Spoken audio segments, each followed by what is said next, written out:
Hello you lovely people, welcome to my channel. My name is Brownie and I was doing Kingdom Hearts videos in the past few days, but today, since Nintendo Shadow dropped a new trailer for Xenoblade Chronicles 3 and instead of being delayed, it's being released to July? When it was gonna come out in September? That is crazy. That's more games that could kill your wallet in summer. That's insane. But anyway, I did some little research on this video, came out with a few things. So let's start with this analysis trailer. First things first, I noticed that some characters had like a tattoo forming like a capital H. It reminds me like the Lassie markings from Final Fantasy 13. If you played that, you know what I mean. And also, characters that are considered monsters had one red glowing eye. That's interesting, and they also see others as shadow like an enemy. I wonder if that's corruption or manipulation. That's something we'll find out later in the game. There's one character that also has like some type of tattoo, but it's more like the SMT3 main protagonist tattoos, like some glowing light blue lines, but I don't know if that's anything specific or if that's just thing from their clan. The same thing with the Lassie marking of the tattoos with a capital H.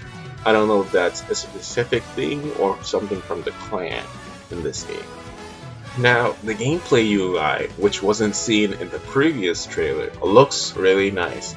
You can use 6 characters in the battle, which hasn't been done before per se.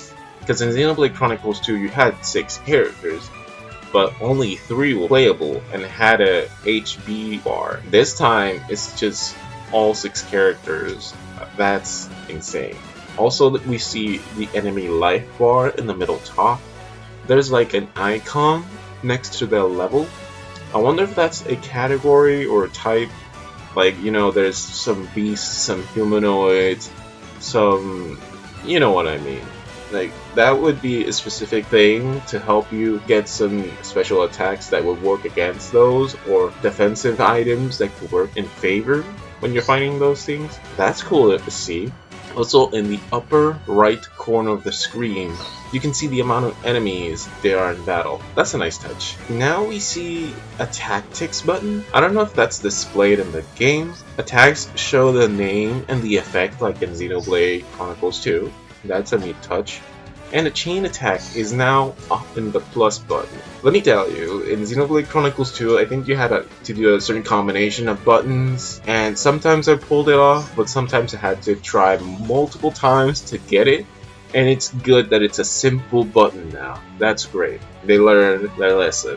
Also, characters can switch roles mid-battle like in Xenoblade Chronicles 2, but there's no blades this time. And there's a slow-mo effect, so that's kind of cool. That's a neat touch. Some enemies have like a blue logo on the sides of their life bar. I wonder if that's considered like a unique enemy or an alpha. Also, characters can do some combos, then a finisher like we used to see in Xenoblade Chronicles 2, but there's no button prompts. Or at least they didn't want to show button prompts in the trailer. I wonder if that's gonna stay in like that. We see more enemy designs. I guess these enemies are what we're gonna see later in the game. The fusion aspect starts like a cutscene. Like a main character called Noah has a glowing blue eye.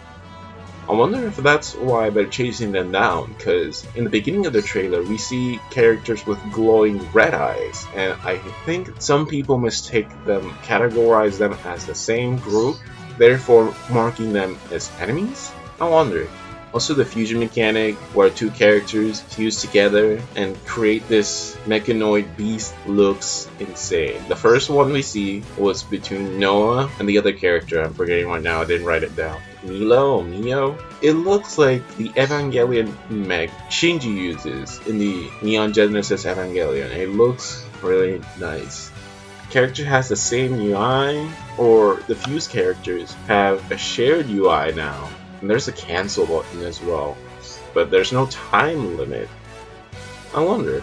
So the trailer says these fusions occur through a strong desire. I wonder if that's character specific, meaning if I can mix and match fusion with other characters, or has to be someone special. Even though one fusion occurs during battle, a cutscene shows the possibility of all characters fusing, making it the party of 6 and turning it into a party of 3.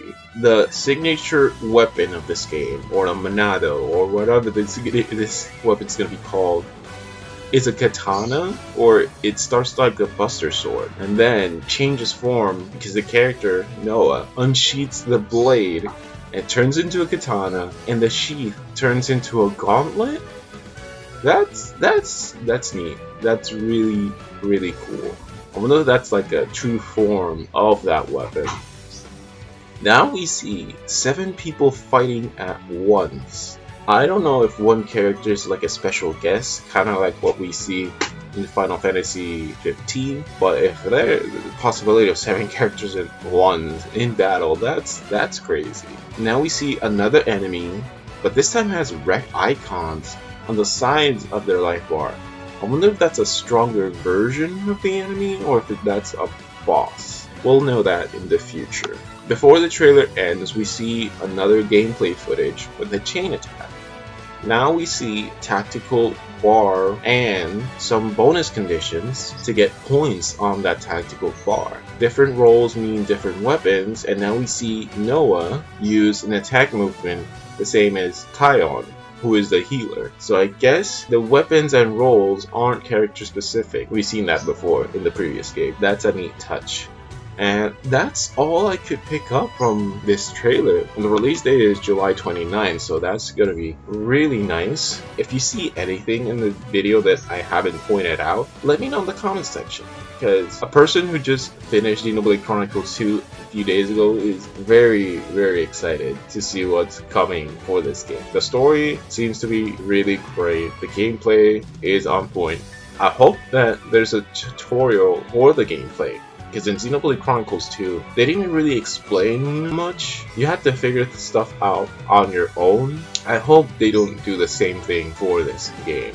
But anyway, that's all I got. Hopefully you guys enjoyed. And again, let me know if you see anything else that I need to point out. Share it with your friends, leave a like, subscribe, and see you in the next video.